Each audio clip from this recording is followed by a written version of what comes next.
suivez de partout à travers le monde. Vous êtes branchés sur cette chaîne de télévision FM Educ TV, votre chaîne de télévision de l'éducation. Et dans le cadre de cette émission, nous sommes dans l'émission Partageons Éduc, votre émission de réflexion sur l'éducation de toute manière. J'ai reçu pour vous M. Evie Makouba.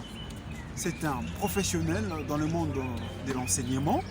Et puis, il est aussi cadre quelque part dans une entreprise dont je ne peux pas citer les noms, qui n'est pas important ici.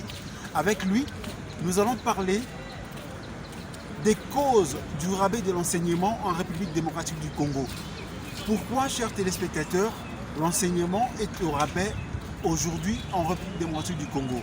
Bonjour, M. Evie Makouba. Bonjour, Guez. M. Evie Makouba, je vous ai reçu dans le cadre de mon émission aujourd'hui. Je m'en vais directement vous poser la première question. M. Evie, est-ce important qu'une personne passe sur le banc de l'école? Oui, dans la société moderne, on ne peut pas se faire une vie sans passer par l'école. Une vie qui mérite respect. On ne peut pas passer, on peut pas... C'est difficile de faire sa vie, de réussir sa vie, on n'est pas passé par l'école, on réussit sa vie, je ne pense pas. C'est une voie obligée pour tout homme. Savoir lire et écrire, comme nous disons d'ailleurs dans l'une des chansons de notre album, Les Fous du Français, savoir lire et écrire est important pour la vie d'un homme.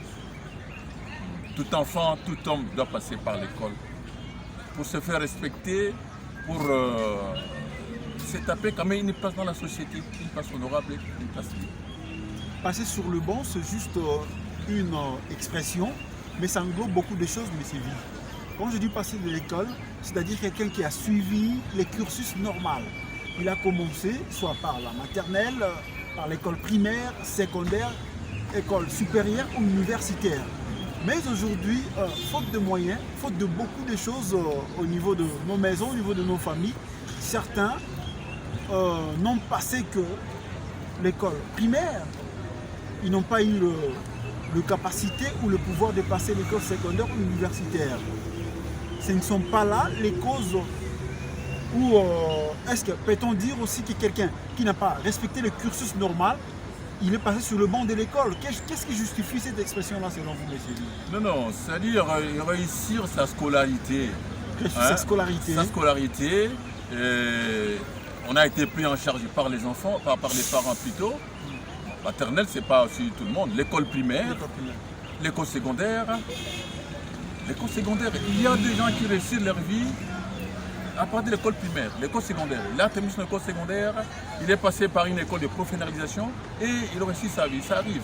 Bon, il y a des écoles qui forment déjà à la fin.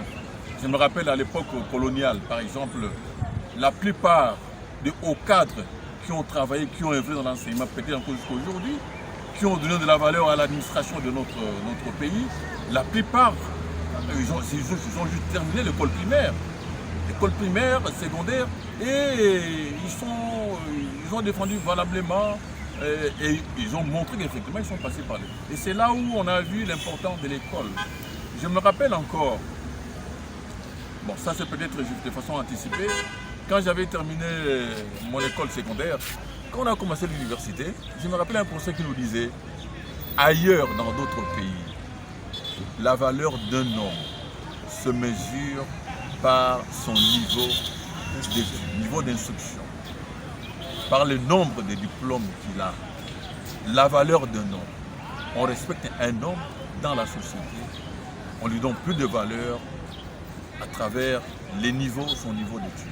Je me rappelle encore.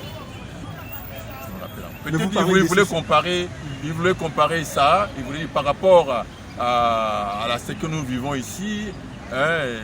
Parler dans la rue, bon, le français c'est notre langue, hein. C'est notre langue. Vous pouvez parler français par exemple, et souvent on apprend le français, généralement, par l'école. Vous parlez français, en français, non, il y a Milaï, alors tu vois, ça c'était un peu comme pour minimiser ma classe Nabino, tout ça. Non, moi je pense que dans le monde moderne, tout homme, si tu veux, on veut réussir dans la vie, on veut avoir une place dans la société, être respecté, c'est quoi que l'école cela va obliger. Mais il y a une controverse aujourd'hui, M. V. Oui. Quelqu'un qui a fait des études, son cursus normal, mais à cause de la situation, à cause de la conjoncture actuelle de notre pays, cette personne n'est pas respectée. S'il manque l'argent, par exemple, cette personne qui est incapable de louer une maison, cette personne qui est incapable de trouver une femme, de se marier, de changer le statut social à cause d'argent, mais il n'est pas respecté malgré cela, M. V. Selon vous, vous êtes expert en l'éducation, cela dérange les gens aujourd'hui. Beaucoup de gens disent, beaucoup de personnes, beaucoup d'enfants même, que j'étudie ou pas, je vais réussir dans le commerce, je vais réussir à autre chose. Cela fait perdre même comment ça... On va en parler au cours de notre mission. Mais j'aimerais que vous me dites un mot par rapport à cela. Quelqu'un qui a respecté son cursus mais il n'est pas respecté dans la société, qu'est-ce qui se passe, mes amis? Oui, c'est dommage. Je ne sais pas exactement. Il y a des causes qui justifient ça. On en parlera. Mais on a terminé ses études, on a son diplôme, on a l'universitaire, mais on n'a pas d'emploi, on chôme. Bon, ça c'est un problème au niveau de la société de façon globale. Oui. Nous avons des gens qui dirigent la société, qui dirigent le pays. Bon, qu'est-ce qu'ils font de la vie des gens? On assure l'éducation, on crée des universités ici et là, mais les gens qui sortent de ces universités ont des diplômes, des grands diplômes, mais malheureusement, ils ne trouvent pas d'emploi. Là, c'est un autre problème. Nous sommes à un autre niveau. C'est notre problème. C'est au niveau politique, au niveau de la gestion du social global dans l'ensemble.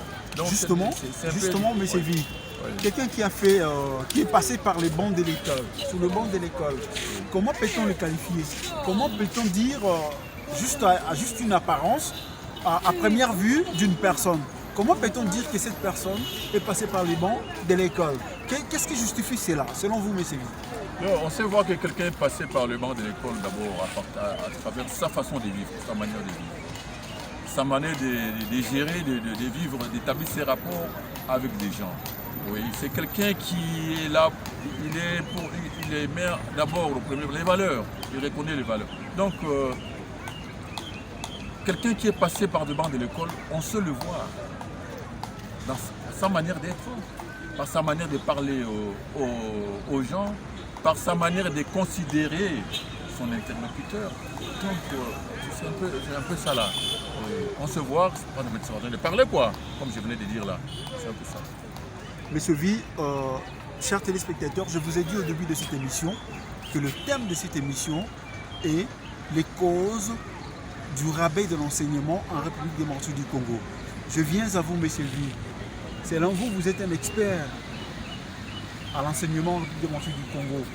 Quelles sont les causes du rabais de l'enseignement aujourd'hui? Expert, c'est un peu trop fort. Bon, on s'intéresse quand même à l'éducation des enfants, à l'éducation au niveau des écoles parfois, au niveau de famille, c'est vrai. Les causes de la baisse du niveau d'enseignement, les causes sont multiples. Les causes sont multiples. Je sais qu'il y a eu des travaux, il y a eu des forums qui ont été initiés, qui ont été faits, des recherches qui ont été faites par les personnes bien attitrées que nous pouvons appeler experts de l'enseignement. Je veux dire là, on n'est pas tellement experts de l'enseignement, mais on s'intéresse quand même de l'éducation et les causes sont multiples. On ne peut parler que de ce qui nous concerne. Et ces causes-là, donc ça affecte les niveaux de l'enseignement et ça affecte même les enfants. Qu'est-ce que je voulais dire là? Le français. Tu sais que dans notre pays, le français c'est la langue d'enseignement. Mais son usage, en commençant par les élèves même d'abord, les élèves ceux qui sont à notre charge, en commençant par les élèves, il faut voir comment ils se désintéressent de cette langue-là. Oui. Et ces causes donc, ça a des répercussions sur la langue française, sur l'usage de la langue française.